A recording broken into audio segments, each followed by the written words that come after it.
and welcome to the Kink Perspective. My name's Chris. I'm a psychotherapist and consultant.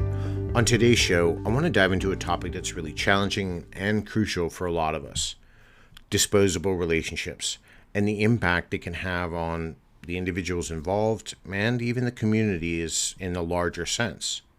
Recently, I came across a post on social media that described a deeply troubling situation. This was a long-term BDSM relationship where one partner was treated as disposable. And as that person started to fall apart, the other partner was already off into a new relationship and quite well loved up. And this post made me reflect on how these dynamics not only affect the individuals involved, but then resonated throughout the community, as there seemed to be some apparent backlash on both sides and people started picking camps. On today's show, I want to start by defining what makes a relationship feel disposable. I want to explore these traits and the motivations of those who engage in this behavior. I'm going to discuss how to recognize and cope with the emotional and psychological damage that can result.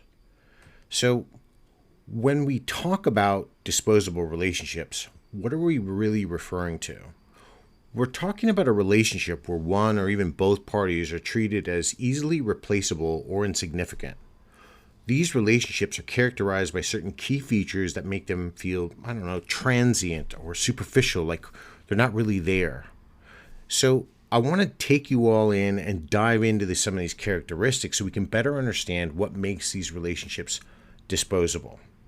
First, we have a lack of commitment on one side. Now, this is one of the most prominent features of a disposable relationship.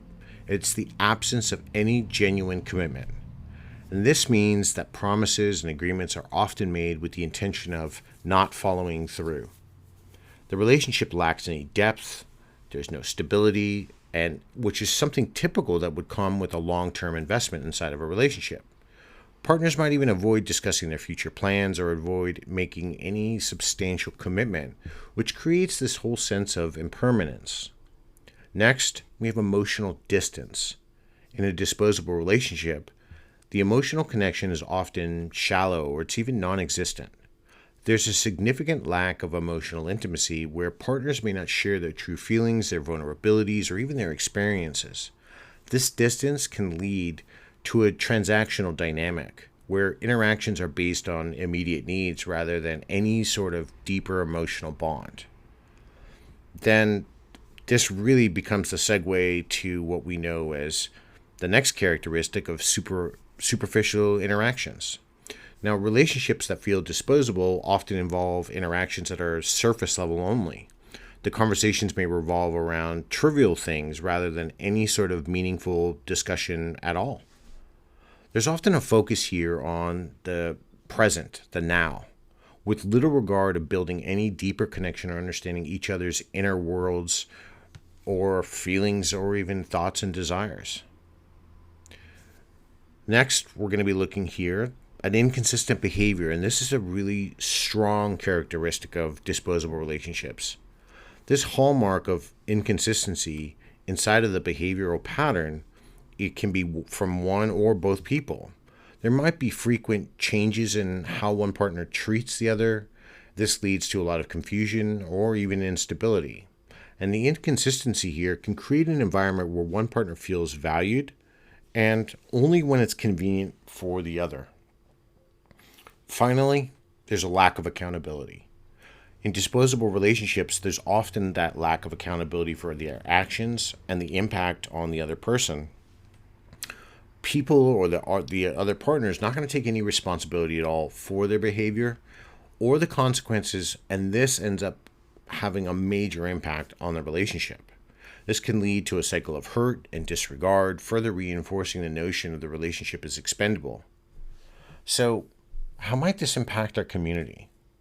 So when we look at the context of our greater BDSM lifestyle, if the dynamics of a disposable relationship can be particularly damaging to those two people, when those relationships heavily rely on trust and communication and respect, when this is characterized as disposable and they're being treated in such a way, these other elements that we regard so much inside of our lifestyle become heavily compromised. We have an erosion of trust. And since we all rely on that inside of the lifestyle, if somebody is treated as disposable, it erodes any foundational trust that's crucial for building any sort of healthy dynamic. This erosion leads to this whole widespread mistrust, not only within the relationship, but across the community. And it affects how individuals interact with one another. If I watch a submissive go from dom to dom, or a dominant go from submissive to submissive, and treat them with any disregard and kind of have a whole wake of these people behind them, if they say they're going to be present in the community, or they're going to help out, or they're doing things that are not in the best light and have a best reflection, they're not really building any trust. They are going to find, as they perpetuate their cycle faster and faster, because inevitably they have to move on quicker and quicker because their past will eventually catch up with them.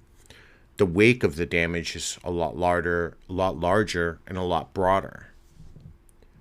The other part of this that's really affected here is the breakdown of communication. Now, I talk about communication a lot. I talk about how it's a cornerstone to all relationships. If you're not talking, your relationship is dying. So when you have a disposable relationship, this is going to involve really poor communication or a lot of avoidance of important discussions. And this is going to lead to a lot of misunderstandings and a lot of conflicts. And this breakdown in communication can create an environment where partners feel unsafe or even undervalued. So is there going to be any sort of maybe emotional or psychological damage when this happens? Well, absolutely. When we treat somebody as expendable, they're going to experience some sort of mixed emotional and psychological hurt or even harm. And they might feel worthless, betrayed, insecure, loss of self-worth, devalued, invalidated. This can affect someone's entire ability to engage in anything in the future or even participate in the community as a whole with any sort of confidence. And I know a lot of people think, well, hopefully the community can just rally around this person but the individual effects on that person, especially if it's done in such a public manner, is going to have a lot of echoing sentiments for them. The final point here in this part that I want to talk about are even some of the negative perceptions. Disposable relationships can also contribute to any negative perceptions we have of the lifestyle. When these dynamics become known, they reinforce this whole harmful stereotype and the misconceptions of BDSM as a whole. This undermines any efforts to promote understanding and acceptance within our greater community, because then people start getting the notion that everyone acts this way. This is a typical mindset that we see on social media, especially regarding dominance. We very rarely talk about submissives that do it. I think submissives that do it, I think that there is maybe not as great of a significance of submissives that do it. But I do think there are many more submissives that do engage in this style of behavior than gets talked about. I remember some 20 years ago being involved with somebody, and we were experimenting. It was another dominant at the time, and we were experimenting with having a sub between us. Well, what neither of us had done was any of our due diligence and talking with their past dominant about their behaviors and what made this person move on. Just getting some general information, vetting, What ended up happening was, well, the submissives didn't stay with us long. They had moved on, and very quickly as they moved on, had started spreading rumors. Well, what had happened inside of the community was, especially with my partner then at the time, she being so well known, it didn't track with what this person was saying. And this then exposed this pattern of behavior. And subsequently, this person was kind of no longer welcomed back to the community. But by this time, she had already the submissive had already shacked up with a new dominant, who subsequently left with her. And then about a couple of months later, I think tried to re-enter, is when he found out he was disposable. So this particular submissive in this example was the one executing disposable relationships. Why? I don't know. Back then, I wasn't involved as much at looking at those types of patterns of behaviors and emotional responses as I am today. But it's going to be a really good point when I get into this later to understand these types of patterns of behaviors and why people do them. But no matter how we're defining what makes a relationship feel disposable here, it does involve recognizing this whole lack of commitment, the emotional distance, the superficial interactions, inconsistent behavior, lack of accountability, not processing any emotions, keeping everything just on the surface level. All of these things are quite crucial, especially when we get involved in a BDSM dynamic, where when we are adding trust and communication and erotic desires and vulnerabilities, and we are being open and wanting to be in a healthy and respectful dynamic, and we're not realizing that the other side isn't being fulfilled. So what is the archetype here of the disposable partner and their motivations? I'm talking about the person who does this. Now, I want to understanding this archetype of this person involves looking at their common traits and their motivations that characterize this behavior. And this part, I'm going to give you some generalized common traits. This is not going to be a one-size-fits-all because there's so many different reasons somebody could be acting in such a manner. So one of the more common ones is going to be traits of narcissism. And why am I phrasing it that way? Well, we're very quick and very common. It has become common nomenclature just to say, well, everyone's a narcissist. That's absolutely not true. NPD is, I don't want to get into the statistical variance, but it's very hard to diagnose. And while people do exhibit traits of narcissism, that doesn't necessarily make them a narcissist. But narcissism as a commonality here is where I'm going to start. So first, inside of narcissism, these people are going to be seeking validation and control. Yes, even from the submissive side, this can happen. They can manipulate the relationship where they're, if it's being more beneficially geared towards them. But this isn't about choosing a side. I'm not talking about just subs or doms. I'm talking about either person. Individuals with these narcissistic tendencies often seek constant validation and control over others.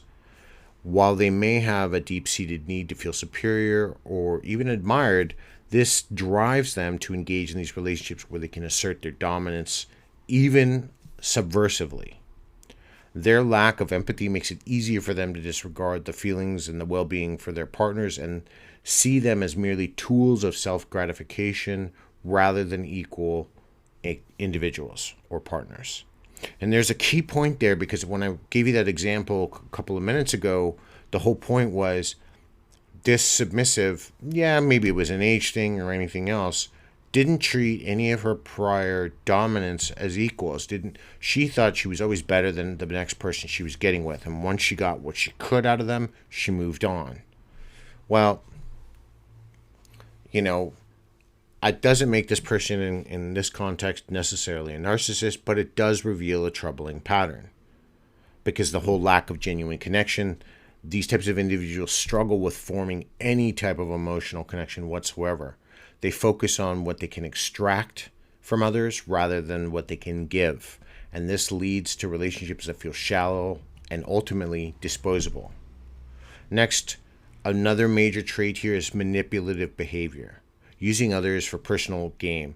Manipulative individuals often use others that meet their own needs without regard to the impact of their partners. This can include emotional manipulation, where they play on their partner's feelings or their vulnerabilities to get what they want. They may also engage in gaslighting, making their partners question their own perceptions, feelings, or even reality.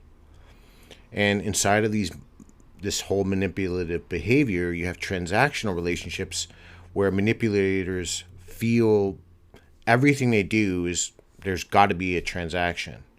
And the interactions are based on the immediate benefits rather than any mutual care or respect. And this behavior can make the relationship feel expendable, as the manipulator may easily move on once their needs aren't being met and they're no longer going to be met.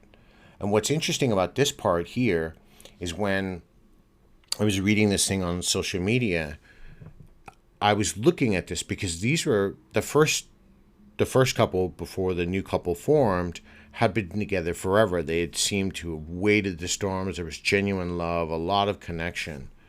And then subsequently, I started seeing cracks in that relationship over the last year, perhaps. And the first subsequent major break happened, and then I saw somebody new. Actually, they brought in somebody new into their dynamic. I think they were open, or at least he was poly.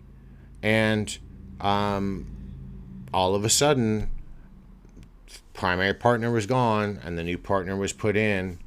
That lasted for a while. There seemed to be a lot of turmoil and at least heartbreak from one person. The next thing I saw was there was an attempt at a reconciliation. After that, it really didn't seem to bode well at all. A lot of commitment problems, a lot more fighting over mundane things, which led one party just to feel they were constantly jumping from one foot to the next. Ultimately, again, the relationship has ended.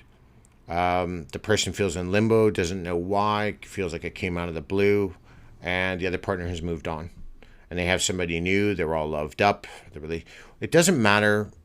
I often get the question, well, maybe they were cheating. It's harder to just isolate that and just say it was that, because there was kind of an open dynamic oddly going on. So there's a lot more complexity and a lot more layers to it. But to dispose of somebody you've been with for 10, 15 years very carefully, very quickly, and to move on to somebody new, it tells me it's not the first time it's probably happened, and that it's other things that are going on. And it's not necessarily just about manipulation here, and I want to get to the other traits because I don't want to be hung up on narcissism and manipulation. There are commitment issues, avoiding intimacy and even vulnerability, and people that have commitment issues often avoid deep emotional connections because they don't know how. They fear intimacy or vulnerability because they think or perceive it's going to make them weak. And that leads them to engage in relationships that are always going to be superficial and always fleeting. Now, this avoidance can prevent them from forming anything that's meaningful, and it makes them easier to treat their partners as disposable. It could be a fear of dependence. Some people fear becoming emotionally dependent on their partners, and this fear can lead them to relationships at keeping somebody at an arm's length. And they avoid any situation that might require them to fully rely on someone or commit to the other person because they don't think that they're going to be able to, fulfill those needs or be there for them. I added in these final two traits because I think they're really important. And this one here is something, especially over about the last 10 or 15 years, that's really gained rise in popularity, and that's entitlement.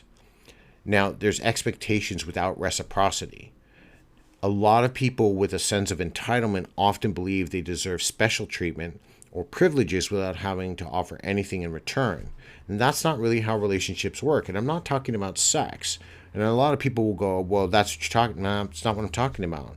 You have to give. If somebody's giving you their emotions and they're opening up and they're being vulnerable and they're sharing their thoughts and desires, there's an expectation that's going to be in return, right? But these types of people might expect their partners to only meet their needs and desires without showing them the same level of any type of commitment or consideration. And this sense of entitlement here can lead to relationships where one partner is treated as completely expendable once their needs are no longer being met. And finally, we have emotional immaturity. And this really is because they have a difficulty handling any type of conflict. Emotional immaturity can manifest in the inability to handle conflict or disagreements in a mature way. And individuals who exhibit this trait may avoid difficult conversations or challenges in the relationship, opting for a quick exit rather than addressing anything that might have any emotional significance. And this immaturity can result in a pattern of engaging in disposable relationships where the conflicts are sidestepped rather than resolved.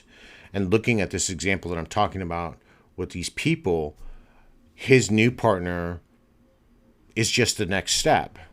When his new partner no longer fulfills those needs, she too will become disposable. And it's not my job or the community's job to go out and start telling somebody and warning, because the patterns may not be there. I tend to see a little bit more, but ultimately, if he did that to somebody else, why would you think then that pattern, that deeper emotional pattern, is not going to change? And it's not the same when we get into something like cheating or infidelity.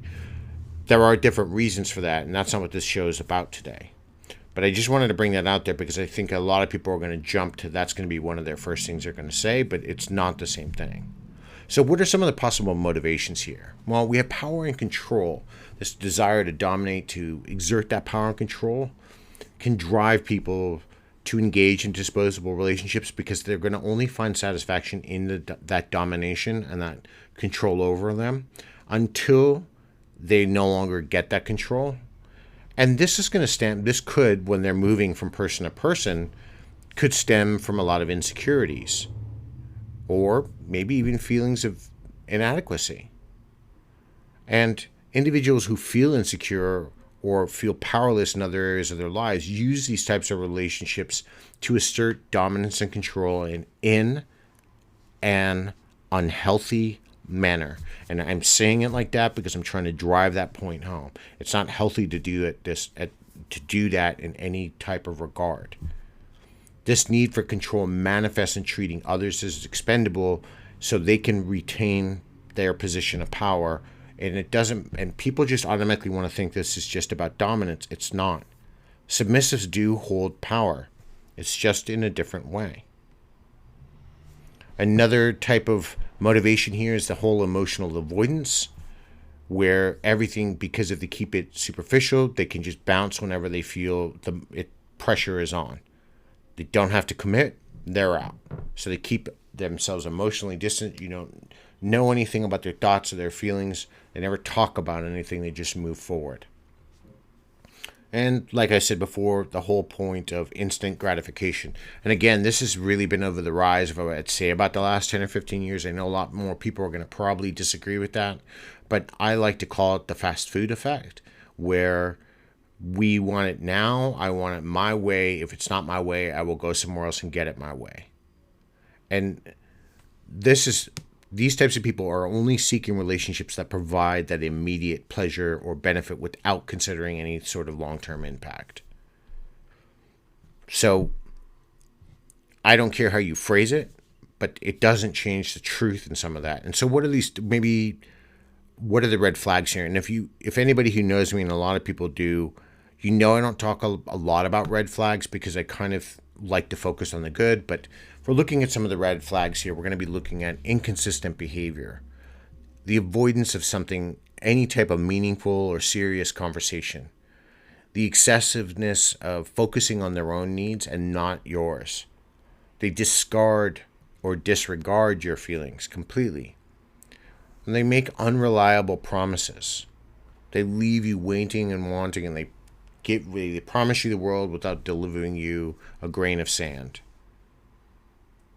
And there is a lot of damage that gets caused, and there's a major impact on the people that are on the receiving end. So what happens inside of that realm? And I want to move to that. In this part, I'm going to move to that now, because I think we need to start talking about also what happens to the people that this happens to. Now, when someone's treated as disposable, the emotional and psychological toll really can be profound on them. The experience of being discarded or devalued can significantly impact an individual's self-esteem, their self-worth, and their overall mental health. And I cannot tell you how many clients I work with that have had long-term exposure to partners that have seemed to have done this, have made them disposable, and it affects their self-esteem. It affects their confidence and how they move forward. So let's dive into a couple of these first. So when I'm talking about self-esteem and your self-worth, when you are involved in a disposable relationship, it can lead to a deep erosion of your self-esteem. People might internalize the treatment they receive, being that they are not worthy of genuine love or respect. And this diminished self-worth can stem from repeated experiences of being used and abandoned, leading them to question their own value in a relationship and possibly other areas of their life. This also doesn't help if there is a notion that some of this mistreatment or some of these patterns were formed early on in childhood, say, inside of your family dynamic. This will then reinforce the notion that you are only transactional and your self-worth means nothing. On the mental health side, the psychological impact of being treated as disposable manifests in various mental health issues, anxiety, depression. Victims are going to experience heightened stress, emotional turmoil, lack of trust. This can affect your daily functioning and your quality of life. It can create insomnia or disrupted sleep patterns, lack of eating, all of these things. The consistent strain of navigating such a dynamic can lead to really chronic emotional exhaustion. And finally, there's going to be feelings of betrayal and loss. And the sense of betrayal that comes from being treated like this can really be intense. Individuals can struggle with feelings of deep hurt and anger, particularly in a relationship that was long-term or involved a significant emotional investment, especially for them. The loss of trust in the partner and in the relationship as a whole can be really a major hurdle to overcome, and this leads to this whole ongoing emotional distress and difficulties in forming any type of meaningful connection in the future. So why does this happen? How do we understand why this damage occurs, and how do we deal with the broader context of this? Well, the negative outcomes here are often the result of, like I said before, manipulation or gaslighting or emotional neglect. And all of these things, when they are impacted upon somebody, when we even throw in like the societal,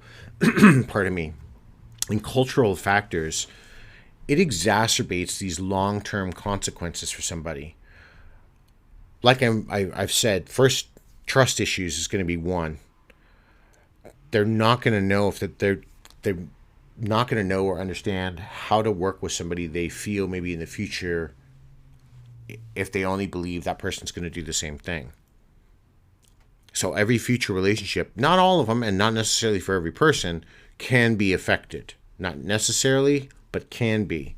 If you get into a pattern of these types of relationships, the more you are going to believe that your next one's going to be, and trust is not going to be easy at all. It can even enact your fight or flight response much more repeatedly, or right at the beginning of a relationship if you start noticing any similarities at all. The ongoing emotional struggles, the anxiety, the grief, persistent longing, all of these things are going to be are questioning our own self-worth. All of these effects after coming out of these relationships, especially when we don't know the why. And I wrote something not too long ago about don't chase the why. Because it's one question when I'm working with people in therapy where they'll ask me, why do you think they did this? And why do you think they did that? Well, I can answer all of those things. But every time you answer a why question, it just leads to 10 more whys. Well, why, if they did this, why didn't they do that? Why am I feeling this way? Why can't I get over it? Why can't I move on? Why did they leave me? We just keep asking it. We go down this rabbit hole of why. And it's really it's one of the harder things, one of the harder cycles to break when you're working through therapy and coming out of this type of relationship. But it can put, especially when you're involved in a disposable relationship, it can really put you into this loop that's very difficult to get out of. Which then leads me to a reconciliation here, and how do we move on for the affected person? Recovering from the experience of being treated as disposable really involves a tiered approach that starts with acknowledging the hurt and progress through self-reflection, learning to build self-resilience, and preparing yourself for future relationships. The first step here in the healing process is genuinely acknowledge and validate the pain that you've experienced. And it's really crucial for people to recognize that their feelings have been hurt, that they feel betrayed, even disappointed, and all of these things are legitimate. And validating these emotions helps in accepting the reality of what has happened and understanding that the pain is a natural response to being devalued in a relationship. This recognition for you is an essential part of your healing, and it allows individuals to confront their feelings rather than suppress them. Self-reflection is another key component here to moving forward. Reflecting on the relationship and understanding the dynamics at play can provide really valuable insights to what you maybe missed out on or what you overlooked. And it's important to really assess what happened and how the relationship unfolded. Start to identify any patterns of behaviors that contributed to this situation, even your own, right? Do we overlook something, or do we allow something to happen? Is that a trend in our lives, and how do we stop it? These types of reflections help us learn from our past experiences and allows us to recognize the red flags and avoid any sort of similar situation in the future. And I'm not saying every relationship is going to be the same. I'm not saying the next one you get into is not going to be your last. And I hope you all go out there and find the person that's best suited for you. But I don't want everyone to believe that this is all I think there is. I don't. I've been in a dynamic for over 10 years. I'm really happy. I don't want to find anybody else, right? So, but we have to work hard to get there. I've met a lot of people in my life. I've been on a lot of dates in my life, but it took a long time to get where I'm at. We just have to keep working at it. But we also have to maybe go into our next relationships not believing the next one is going to be like the one before. A little bit of benefit of the doubt. And this is where building resilience comes in. And this is really crucial for our long-term recovery. Here, healing from such these experiences, it's not just about addressing the immediate pain, but how do we develop some strategies to cope and overcome with it? Overcome any of the pain that comes along with it, is what I meant. Sorry. Therapy really helps out. That's a really powerful tool, right? It's not just about you talking or working with me. It's about working with somebody, a professional, right? A support group really provides a sense of community and shared experience, which becomes incredibly validating and comforting. When I do a lot of support group work with veterans, right? They are in a space where they can talk about their shared experiences and find support from one another. Engaging in self-care, mindfulness, exercise, healthy eating, pursuing some of your self-interest, getting back to who you were before the relationship and not sacrificing that again. This plays a significant role in rebuilding your emotional strength and resilience. And finally, you want to look forward. Look to the future and with a healthier mindset of what a relationship can be like. Understand that you have to start setting clear and healthy boundaries. Because a boundary isn't just there for the other person, it's also there to protect ourselves. We often seem to forget that. Navigating this whole aftermath of a disposable relationship, I'm not going to lie, it's going to be challenging. It's a difficult journey. But through a lot of acknowledgement and reflection, resilience, and a forward-looking approach, if you will, people can find healing and move towards a healthier and more rewarding life, and hopefully rewarding relationship, to be in the spot where they want to be. Not everyone treats somebody as disposable. These people, I think, are a lot more rare, but I see them a lot, or I see it happen, and because I'm working in that environment. But the infrequent number that it is gives me hope that these things are just more fleeting than they are common. But know that you're not alone when you go through these things, yes, they are difficult, but there are ways to work through all of this. With that, I want to leave you all with a powerful reminder that your self-worth really here is inherent, and it's non-negotiable. Experiencing a relationship where you're treated as disposable can be deeply painful, but it's crucial to remember that this experience doesn't define your value or your capacity for a meaningful connection or who you are. That whole journey to your healing and moving on is going to be different for every person. And while it's going to be a challenge, it's important to approach it with compassion for yourself. Understand the lessons that you've learned, but don't let them diminish your self-worth. You deserve a relationship that you're grounded in respect, empathy, genuine connection, and validation, where it's a mutual exchange. Remember that setting boundaries here and holding them firm to your standards is not a sign of weakness, but a testament to your strength and self-respect. Never settle for anything less than you deserve, and always prioritize relationships that uplift and support you as much as you uplift and support them. In the end here, the process of healing is about reclaiming your power, your agency, and moving forward with confidence. Trust in your ability to create and nurture relationships that reflect your true worth and values with somebody who is also going to respect your true worth and value as much as you will for them. You all deserve love and respect, and you have the strength to build the fulfilling relationships that you want as long as you recognize the patterns of the things you don't want. I know I do get a lot of my things from social media that I talk about, and this whole discussion today, it does overlap in even some of the clients that I work with. And it does. I think this really affects a lot of people. And because I know these people, I'm not caught in the middle. I don't have a choice to make. Everyone knows when I'm out in the community, I do not act in that capacity. I act more as a friend or just an observer. I don't go into a lot of things. But I wanted to talk about it because I think this does impact, it impacts relationships as a general. It's not just BDSM related, it's relationships as a general and as a whole. So I think it was a really important discussion to have today. So with that said, if you are struggling, and I don't know obviously if I haven't made it clear, I am a therapist.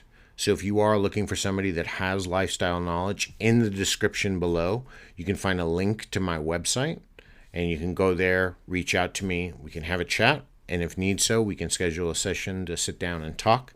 My website is www.enhanced-mind.com. I do like to kind of remind everybody I have a book out there. I know it's probably not the best book on BDSM, and it's a little bit more psychological and educational than it is more geared towards the lifestyle, but Tangled Desires, the intersection between BDSM and psychology, wherever you buy books or get books, you can get that. For those who want to support what I do have a donation link up. That too is in my description of the entire show. If you feel like you want to donate anything big or small, been doing this 2.5 years for everybody. So if not, the least I'm asking everybody to do is, if this is the first time you listen to me, hit the like and subscribe button. Follow me. If you're on Spotify and you follow me through the app, please go over, rate my show 5 stars. I'd really appreciate it. It helps me get the word out, helps me keep growing the show, to keep providing these episodes for you all. If you're on Android, you go over on Spotify. There's going to be 3 little dots. You click on that. It says rate the show, and hit 5 stars and hit submit. I'd really appreciate it. It does help me grow my audience. It does allow me to get this out there. It does allow me to keep this free, which I have been doing for 2.5 years. So I'd really appreciate that. That's the least I'm asking from everybody. But I'd really like to hear your thoughts. I'm going to put up a poll again today. Spotify is taking questions out, so I'm going to put up a poll about your thoughts on these types of relationships if this has happened to you. But I'd like to hear more from the community, what you think about this whole discussion, if you've ever been involved in a disposable relationship, maybe how you navigated that, so others do understand and can learn that challenge for themselves, or some of that resilience for themselves.